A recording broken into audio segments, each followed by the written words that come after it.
All right, welcome back. So this is part 2 with Japhet, and I say part 2 because it looks like he only has 2 Christian videos at this time. So, which is a shame, because I really love his stuff. So I hope he puts more out in the future. And it looks like he just got started. So, new fan to the channel, and look forward to hearing more content. This one's called "China Accidentally Proved Jesus 5 times in Their Own Records," which I love stuff like this because I truly believe in incarnate occurrences, you know, the ones that we have, and I can only imagine that he showed up visually throughout history in the past. So let's see what he's got to say. Without further ado.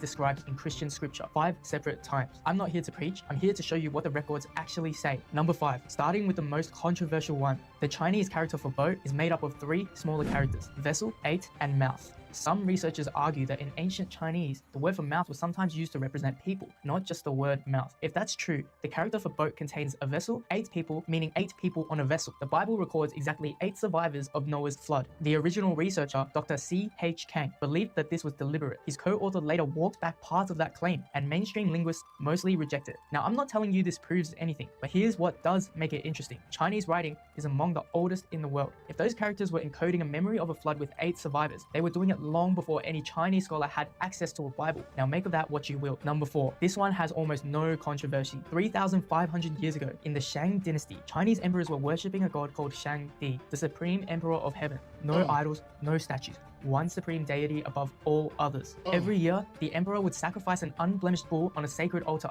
and present it to Shang Di. This tradition lasted for thousands of years. It's the same ceremony behind the Temple of Heaven, still standing in Beijing today. An unblemished sacrifice on an altar to a single all-powerful deity. When Jesuit missionaries arrived in China in the 1600s, they were stunned. The practices were so close to Old Testament worship that they believed Shang Di and the God of the Bible were the same being. Number 5, starting with the most controversial one. The Chinese character for boat is made up of 3 smaller characters: vessel, 8, and mouth. Some researchers argue that in ancient Chinese, the word for mouth was sometimes used to represent people, not just the word mouth. If that's true, the character for boat contains a vessel. 1,500 years ago, a Taoist monk doing renovations at the Mogao caves in Dunhuang broke through a wall. Inside, a sealed room. 40,000 manuscripts hidden for over 900 years. Among them were Christian documents in Chinese, written by Chinese monks in the 7th century, somewhere along the Silk Road. One of them describes the life and death of Jesus in terms recognizable from the Gospels, except written in classical Chinese, inside a desert cave by converts who had adopted Christianity through the Nestorian church, spreading east out of Persia. They called it Jingjiao, the luminous region. The cave was sealed around 1000 AD, and nobody knows exactly why. When it was found, those documents were perfectly preserved. A 1,000-year-old Chinese account of Jesus sitting behind a wall, and this is where those monks came from. In 1625, construction workers in Xi'an dug up a limestone slab 9 feet tall, covered in Chinese and Syriac text, carved in 781 AD. It's called the Nestorian Stele, and it records in precise historical detail the arrival of Christianity in China in 635 AD, during the reign of Emperor Taizong of the Tang dynasty. The emperor welcomed a Christian monk named Alopen. He read the text himself. He approved them. He ordered Christian scriptures translated into Chinese and permitted them to be spread across the empire. This is not a Christian document. This is an official Chinese imperial monument commissioned by the state, recording an encounter between one of China's greatest dynasties and the story of Jesus. 9 feet of limestone in Xi'an, not Jerusalem, not Rome, Xi'an. And back to number 1, the Hanshu is China's official dynastic history. In it, royal astronomers recorded what they called a broom star, a comet, appearing in the east in 5 BC. It stood in the same position for 70 days. Matthew 2 says the star stood over the whole place where Jesus was born. Astronomers have debated what that means for centuries. Most stars don't stand still, they move across the sky, but a comet or stationary nova can appear fixed in one position for weeks. The Hanshu record, east, stationary.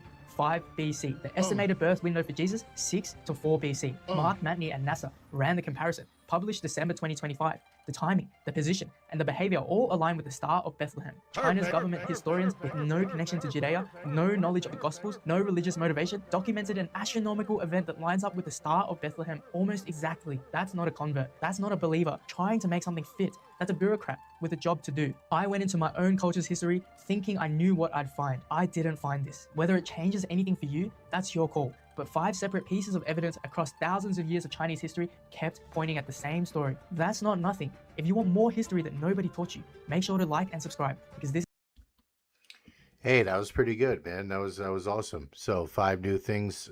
I was gonna say if there was truly an event like the Star of Bethlehem, then surely other places would have took notice, and so it is evident of that there.